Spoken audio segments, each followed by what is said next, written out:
você. Bom dia, Paula. Sempre um prazer estar com vocês. Obrigada. Dumas, queria começar aqui falando contigo sobre essa decisão da política monetária do Fed, né? Esse cenário de recessão, inclusive recessão técnica aí, né? O segundo PIB já divulgado. Vou aprofundar um pouquinho mais, trazendo uma retração da economia lá nos Estados Unidos. O aumento aí da taxa de juros de ontem, essa queda do PIB aí de hoje.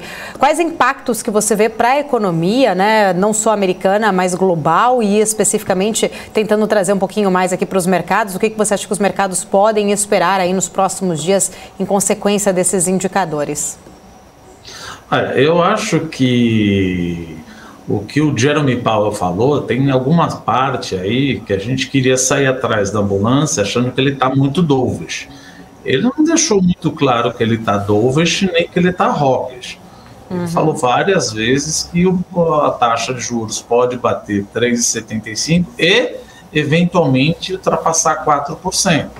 É óbvio que ao falar isso ele já tinha os dados do PIB de hoje. Então ele olha muito mais o Personal Consumption Expenditure, que é exatamente o quanto, em que bens e serviços a população está consumindo, e olha o mercado de trabalho. O mercado de trabalho está rodando full speed, está com 3,6%. Ah, mas o PIB caiu. É verdade.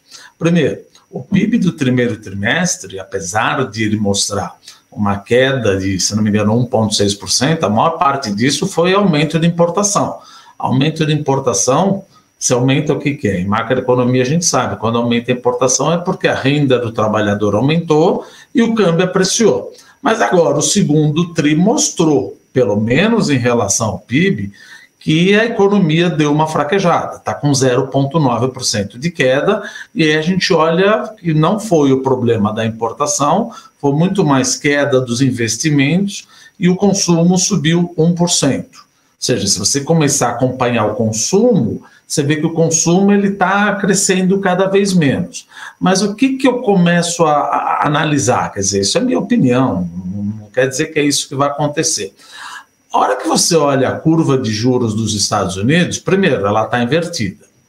Isso já mostra que já estava invertida, estava esperando uma recessão. Só que a hora que você olha a parte curta, é importante a gente dividir duas coisas.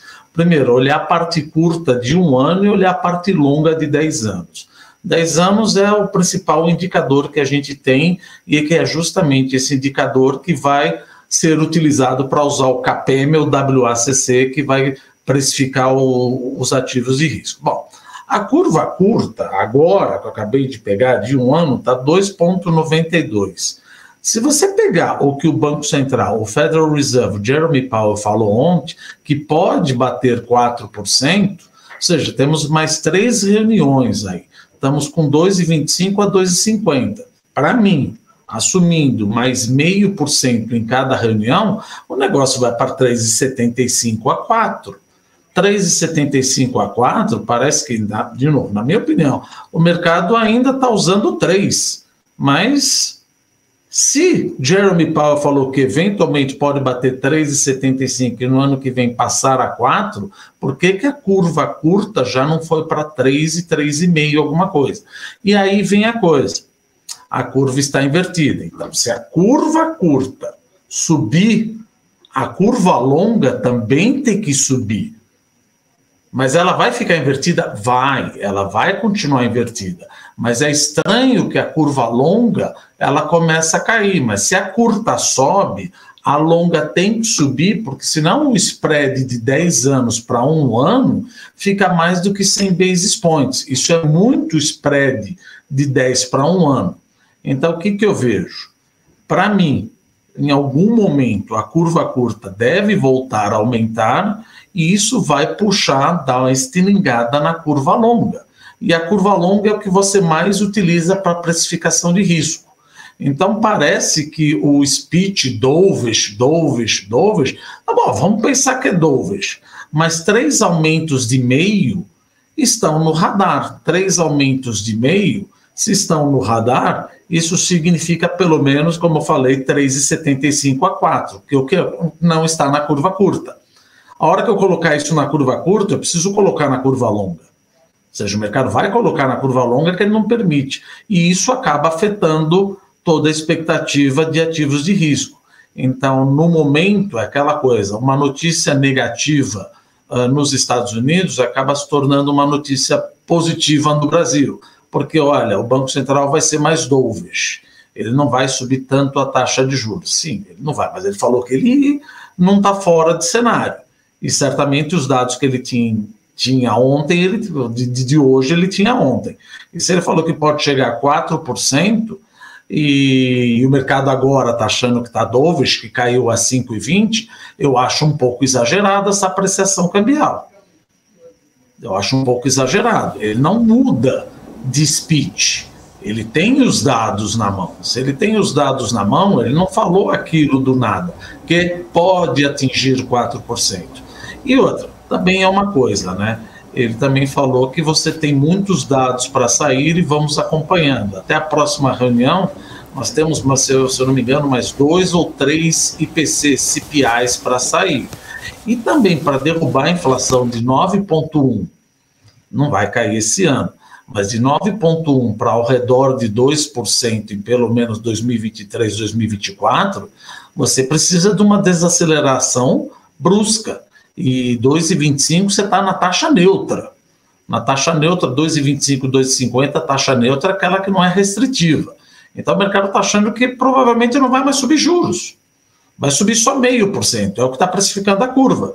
Se está 2,25 ou 2,5, então o que o mercado está falando? O Banco Central norte-americano vai subir mais 0,5. Ele não vai subir mais 0,5. Não foi isso que ele falou. Ele falou que ele pode diminuir a intensidade das subidas, mas achar que ele vai subir mais 0,5 como a curva está precificando, parece que é um pouco de exagero de dovishness. Então eu acho que a curva curta deve voltar a subir e o que deve dar uma estilingada na parte longa. E por que eu insisto em falar parte longa? A parte longa é que a gente usa para trazer valor presente às ações, a parte longa é que influencia o câmbio. Então parece que isso daqui é uma coisa mais técnica e descobriram que forçaram a barra. Ele não falou nem que era dovish, nem que era hawkish, mas ele deixou aberto a possibilidade de 4. E em nenhum momento ele falou, olha, já chegamos num ponto, vamos manter a taxa neutra de juros e fazer um ajuste mínimo de 0,5%. Porque na realidade é isso que o mercado está falando. Se está 2,5%, o mercado está precificando 2,9%, então o mercado está precificando, para mim, erroneamente, que o Federal Reserve vai subir mais 0,5%. E certamente, não dá para falar certamente. De novo, na minha opinião, vai ser mais do que 0,5%. Eu acho que o negócio fecha esse ano a 3,75%, para o ano que vem, eventualmente, chegar a 4%. E depois, não adianta só olhar o PIB como nós falamos, você tem que olhar outros indicadores. O mercado de trabalho está aquecido e o preço, ou melhor, o aumento do salário continua pressionando a inflação. Mas, como eu disse, ainda tem mais 2 ou 3 IPCs para a próxima reunião aí, Paula. Tá certo, Dumas, acho que realmente, né, esse ponto que você trouxe aí me fez pensar numa outra questão. Quanto, né, a gente tem falado muito dessa discussão, até onde vão chegar os juros lá nos Estados Unidos, muita gente já se pergunta, e aqui no Brasil, né, quando será que começa a cair nossos juros, né? Queria entender um pouquinho da visão, como vocês aí também no banco estão pensando, né, trabalhando, será que realmente já teremos espaço, de repente, para uma redução ainda neste ano, né, ou não, ou talvez ficaremos aí com os juros elevados por um tempo até maior. Queria entender um pouquinho também, né, dessas expectativas do que vocês estão trabalhando, do que esperar do Copom já na semana que vem, diante do cenário que estamos. Olha, você poderia pensar em alguma coisa de 0,25, alguma coisa mais calma, mas acontece que a PEC das benesses, vamos lá pensar, isso daí é aquela coisa, você está pisando no acelerador. Você está dando 50, 42, 45, 50 bilhões de reais para a economia, expandindo a demanda.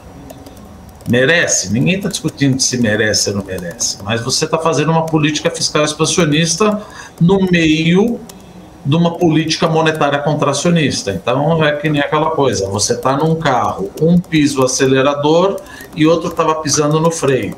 Agora, para eu frear a economia, dado que eu dei um impulso expansionista fiscal, eu preciso pisar mais no freio.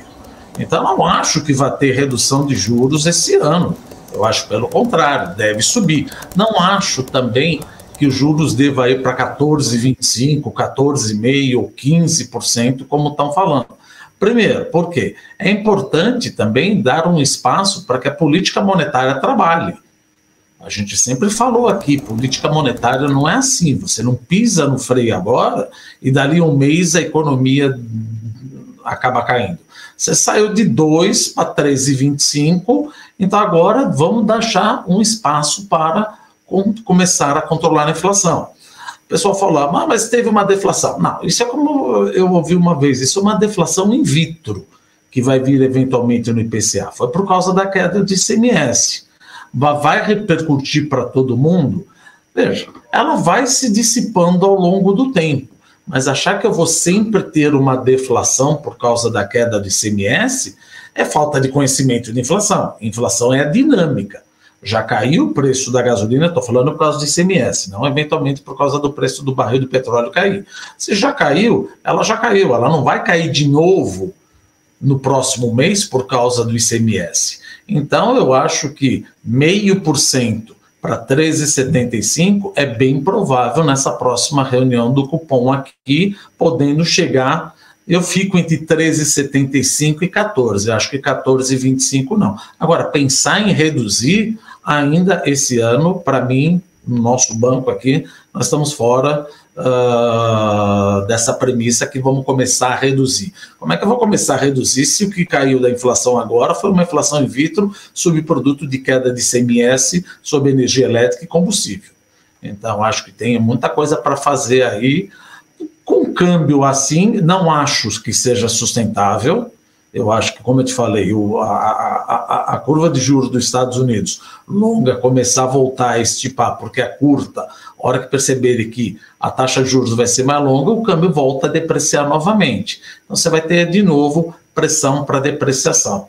Então, resumindo, acho sim que deve vir mais 0,5% nessa próxima reunião, fechando pelo menos a 13,75, quiçá 14. Mas ainda é cedo, vamos ver os próximos indicadores para dizer se vai para 14,25. Mas nessa próxima reunião, 13,5, com grande possibilidade de fechar o ano em 14. Ô Dumas, até inclusive você citou aí a questão, né, do ICMS, dos combustíveis. Queria entrar aqui numa outra questão com você. A Petrobras, né, inclusive diz que vai ter aí o Conselho de Administração também supervisionado agora com a política de preços, né? A cada 3 meses vai ter aí um relatório com as movimentações. E ontem a gente viu um discurso do ex-presidente Lula, candidato inclusive, que tocou aí no assunto em acabar, né, com a paridade de preços internacional, o PPI. Ele também trouxe outros pontos, até fazendo algumas críticas, inclusive, ao mercado, a Faria Lima, né? Ele falou em relação a teto de gastos, né, em várias outras questões, mas pegando esse gancho aí da paridade de preços de Petrobras, eu queria saber com você, como que você vê, na verdade, essa possibilidade dessa mudança nessa questão, até porque o próprio presidente Jair Bolsonaro já tinha comentado também sobre isso, não conseguiu fazer essa retirada. A gente sabe que às vezes são, né, discursos mais eleitoreiros para agradar a população e, na verdade, a consequência não é muito assim na prática, mas essas tentativas de ingerência, por exemplo, na estatal, você acha que isso pode acabar trazendo consequências ruins para a empresa e a repercussão disso, né, também para os investidores que olham, né, os investidores principalmente estrangeiros que olham aqui para a gente com essas possíveis interferências? Eu começo falando que, primeiro, não é nem questão do acionista minoritário. Se você não cobrar o preço, o PPI, você já está prejudicando o acionista majoritário, que é a União, que é o povo. Eu sempre brinco e falo, a Petrobras é do povo, como todo mundo fala. Agora, todo mundo está querendo, ou seja, o Estado, o governo está querendo que antecipe a distribuição dos dividendos. Ora, se eu não fosse pelo PPI, fosse pelo preço de extração, eu não teria todos esses dividendos que eu estou querendo buscar agora para fazer o superávit primário. Então, na hora de buscar o caixa da Petrobras para fechar as contas, que bom que é o PPI, mas na hora de eventualmente dar o discurso, a gente quer o preço de extração. Então não tem o menor sentido. Não tem o menor sentido. Isso falando também para os acionistas majoritários, o povo, aquele que não tem ação. mas vai menos dinheiro para a União, ela entra num superávit primário menor, ou quiçá num déficit primário, e isso pode prejudicar minha dívida pública e estipar minha curva de juros. Você está prejudicando. Ah, mas eu vou cobrar o que cobre lá fora? É assim que funciona, principalmente em relação à refinaria. Ah, mas ela tem o monopólio do refino, etc, tal, precisa vender. Tá, e se eu for vender, quem vai querer comprar se por um acaso eu tenho que comprar petróleo lá fora a um preço de PPI e a Petrobras usar o preço de extração e passar esse preço para a refinaria? Então não vai ter investimento em refinaria, já começa por aí. Então, na hora de você pedir receitas de estatal, na hora de você querer uma antecipação de receita, de dividendos da estatal, ao invés de 6 para 3 meses, o PPI é muito bem-vindo, obrigado. Na hora de você falar que quer ajudar o povo, você está ajudando o povo fazendo isso. Na hora que você fala que você quer ajudar o povo, fazendo que não é o PPI, mas o preço, não é assim. Não é assim. Primeiro que você prejudica todo o mercado de refino, você deixa de atrair investidores de refino. Segundo, você deixa atrair investidores, como por exemplo, da Faria Lima. Não é a Faria Lima. Quem está trazendo recursos para explorar o pré-sal é o acionista minoritário, meu Deus. Você faz um follow-on justamente para levantar recurso para fazer face aos investimentos necessários. Tem uma mania de ficar falando Faria Lima, Faria Lima, Faria Lima. São investidores. Isso é o mercado de capitais. Obviamente que aqui na BMC, todos, a maior parte dos ouvintes entendem isso. Mas tem ouvinte que muitas vezes não entende, que tem que cobrar o preço de extração mesmo. Não tem que cobrar o preço de extração. Ao cobrar o preço de extração, a população fica prejudicada.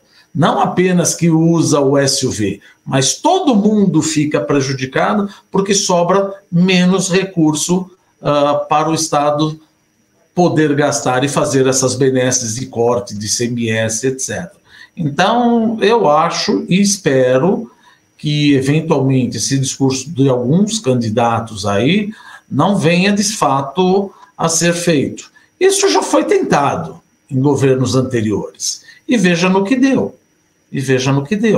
E aí você derruba o preço da ação, quer fazer um follow-on, o investidor vai pensar, eu não vou fazer um follow-on, eu tenho uma intervenção. Eu vou procurar fazer em outra coisa.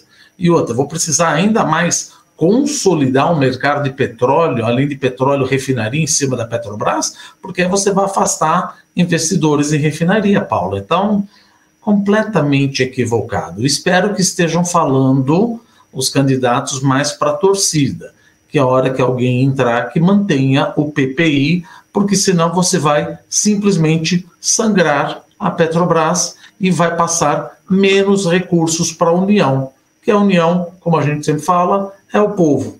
Então você está prejudicando o mais passível de ser prejudicado, aquele que não tem o carro, que é parte da União e que acaba utilizando esses recursos como assistência social, Paula. Tudo errado. É difícil, né? Mas, enfim, bom, o nosso papel aqui, realmente, a gente sempre fala que a educação, realmente, o quanto é importante é entender, né? Porque muitas vezes, é isso que você falou, muita gente que está aqui entende exatamente essas questões, né, por trás, né, e entende um pouco mais de mercado, entende realmente esse ponto. Ô, Dumas, teve uma outra notícia, né? Eu até complementar aqui que eu estou lendo o seu livro, tá? Eu estou a passos de tartaruga, porque mãe de criança pequena é difícil, mas eu leio toda noite ali umas 4, 5 páginas, muito bom por sinal.